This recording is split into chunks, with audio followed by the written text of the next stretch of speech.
We've got a segment we've called The Roofer's Desk, where we got Randy and Hector up on one of the big buildings in Columbus setting this up. We got 4 big stories. We're going to set them up. You're going to comment on them. Jimmy, let's run to The Roofer's Desk.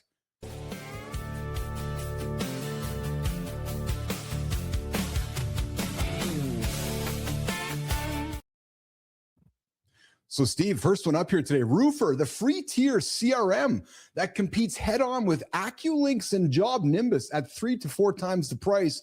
Hey, they just bought the top sponsor tier at the National Women in Roofing for 2026. I think Randy and Hector are going to set it up before you got something to say. Jimmy. Roofr just bought Diamond sponsor status at National Women in Roofing. Free CRM tier, paid plans under $300 a month. Free software with a sponsorship banner. Sounds like every material rep who ever bought me lunch before pitching me something. It's not lunch, it's distribution. Beacon does it with contractor programs. GApp does it with certification. Roofr's doing it with software. Same play, new outfit. I've watched sponsors show up for the photo and vanish by spring. Maybe, but a free tier in a room full of buyers isn't charity. That's a warm lead machine. Ask me again in a year. Keith, Steve, run the distribution numbers. So, Steve, what's this story all about, my friend? Yeah, this one intrigued me because of, not only a newer CRM coming to the market boldly, but the sponsorship, the partnership with National Women in Roofing, NWIR, is something that we are also involved with. And so I love it when this collaboration starts to take place between, software companies and other, industry like organizations, I guess is the word I was looking for there. And so, the one thing, I see these CRMs all the time over at, every year when I attend the International Roofing Expo, and I've seen all of these folks there. And when I saw the Roofr came out with this new free tier and whatnot, I was looking into it a little bit, and it looks like it is very prolific in terms of what it can do and all of that. And the thing that I'm excited to ask Roofr about Roofr is it suited for commercial contractors? Because a lot of times people will say, oh yeah, it's suited for commercial contractors.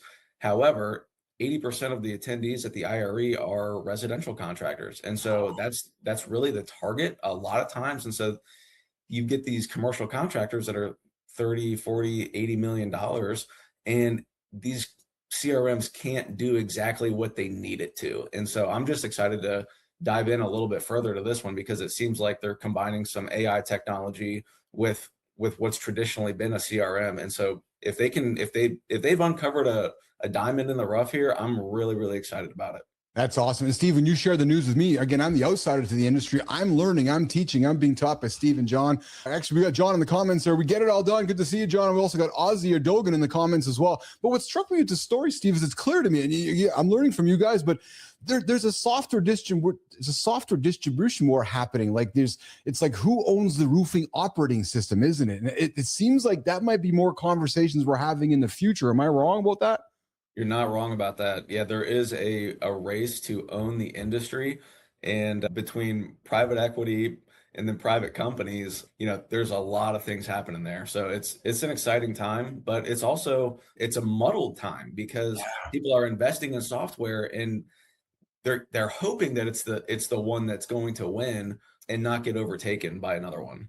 And I come from the world of tech, and that world is moving so fast. And to your point, you make a decision on a Friday, something changes on a Monday. It's like, oh my goodness, right? So anyways, we'll keep having that conversation about what's changing in the roofing operating system world. But hey, up next, number 2, the industry, Steve, just handed the top female of the year award to a contractor CEO from Nagaston, Connecticut. I'm sure I butchered that, who beat 4 finalists in a nationwide public vote. And QXO wrote the $10,000 check. Jimmy, let's let the video up. Hey, Randy, you see this? Vanessa Fusco out of Connecticut just won North American Female Roofing Professional of the Year. 10 grand, trip to Vegas, nationwide public vote. Beat 4 other finalists, and QXO wrote the check. That's Beacon's parent company. Rejoice and Restore, that's her company. 6 years running this program. Real pipeline for women in this trade. 10 grand to Vanessa. Way more than that in impressions for QXO. Doesn't make either one less real. Real earned, real marketing, both true. Steve, Keith, tell us more. Steve, what's up with this one? So the thing that I love about this is that women are rising in the roofing industry. Again, it's the tie back to the National Women in Roofing, NWIR. And, one thing that struck me about, Vanessa Fusco is that she's in a cohort of contestants there.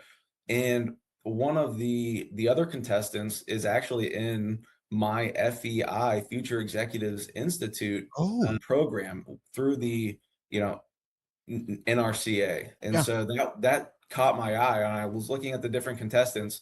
So a lot of females are rising in this industry, and that it's typically been a male dominated industry. So I really love that the NRCA and the NWIR have taken an initiative to promote women, because why not? There's so many good Absolutely. strengths that women bring to the table, and if we continue to be in a male dominated industry or whatever, it's like that needs to change, because we're better together than we are apart. Well said. We are better together than we are apart. And Steve, the criteria for the program cites innovation, mentorship, safety, commitment to excellence. So congratulations to Vanessa Fusco, the CEO of Rejoice and Restore, for getting that award. All right, Jimmy, on to the next one here. The industry's most read magazine just called it the fight to own the roofing contractor's daily workflow. We just teased it a couple minutes ago, Steve, is no longer between CRM companies. It's between distributors giving away free software and contractor operators launching their own operating systems. And whoever wins might win more than a subscription. Jimmy, run the clip.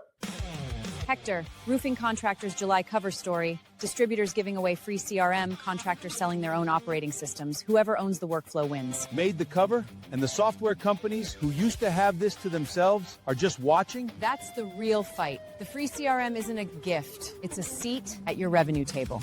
I've taken that free software before. Took my data with it when I finally walked. That's exactly the risk. Own your workflow, own your business. Steve, Keith, pull up the full piece for us. Steve, why is it so important to own the workflow?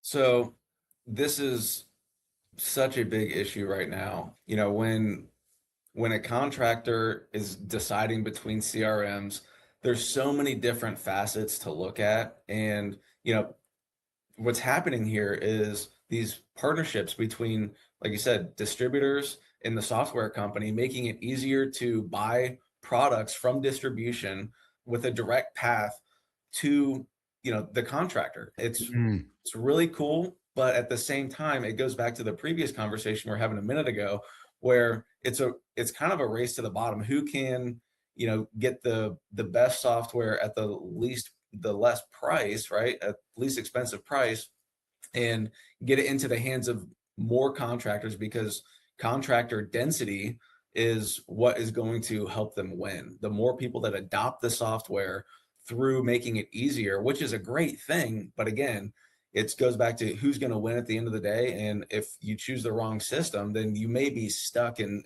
not a great situation. Yeah, you're live with The Time with Keith Bilous and Steve Reiss, sponsored by Elevate. Coming up in a few moments, we got Holly Fuller joining us, and we got a Did You Know segment coming up as well. But first of all, we got one more story on the roofer's desk with Gary and Randy. A national commercial roofer, Steve, just took the guy that hired 6 months ago to lead national accounts, promoted him again, and to end Fuse business development and marketing under one leader. The exact move mid-market commercial roofers keep saying that they make, and then they don't do it. What's this one all about, Jim? Randy, DDP Roofing just promoted Joe Fairley, their national accounts guy. Business development and marketing now. Big deal? Huge deal. Most roofers keep those separate. DDPB just built one engine to actually hunt national accounts. Hired in December, running the whole department by May? That's fast for a guy who's barely unpacked his desk. Fast because it's working, or fast because something bigger's coming? Either way, REITs and property managers just got his attention. Every roofer says they want that account. Not many build the engine for it. Steve, Keith, break down what it takes. So what caught your eye on this one, Steve? So this struck a personal chord for me because I oversee all of our sales and marketing initiatives. And so, when I saw that, I was like, oh, wow, that's awesome that this contractor is doing the exact same thing that we're doing. And you need alignment between sales and marketing. And so what happens is if you have those siloed functions, they're so interconnected that it just ends up breaking the system. And so we don't want that to happen. We want to have streamlined, and it creates more work for, the person in that seat, right? But I think it's worth the reward. What caught me as well it was the combining of the roles. Now, and you said it caught your eye as well. Was it just was it the idea of combining two roles into one, which traditionally would have been singular roles? Is that what it was, Steve? It was, yeah. So sales is the engine of a business, right? And marketing is what's going to get you out of obscurity. Yeah. And so you need the two to be in sync at all times in order to have the best ROI, the best outcome, the most success. So that's what it was for me. Awesome.